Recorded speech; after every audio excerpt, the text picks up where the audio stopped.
What's up, guys? We're back at it again with another video. Today's video is going to be over my 05 525 SX, and it's going to be a how-to video. I tried to look up a video, this exact same video, because I didn't know where it was on this, and I didn't find any videos. I mean, there might be some out there, but I didn't find any videos, so I'm hoping that this video today is going to help you guys out.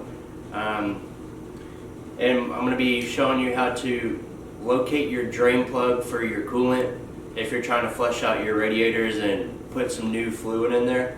This is what this video is going to be for. Okay, and over here, this is going to be your clutch side.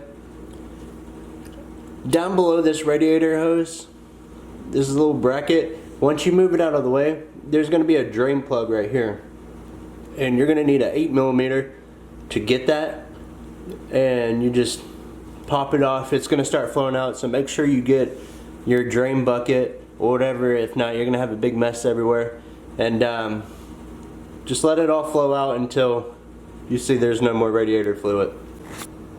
Alright, and once it gets all drained out, next what you're going to do is make sure you locate your radiator cap. Most people know where that is.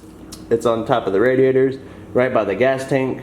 In my case, mine's going to be on the left side. Sometimes they're on the right. And then you're going to want to get yourself some engine ice. You can get this off of eBay, or you can find it at your local motor shop. And in this case, I got mine at Sloan's Motorcycle out in Murfreesboro, Tennessee.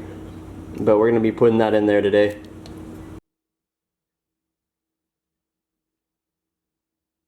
Alright guys, and that's how you flush out your coolant out of your radiator on your 05 KTM 525 SX. 04 and 06 models are the exact same. And if this video is helpful for you in any type of way, make sure you hit that like and subscribe. And until next time.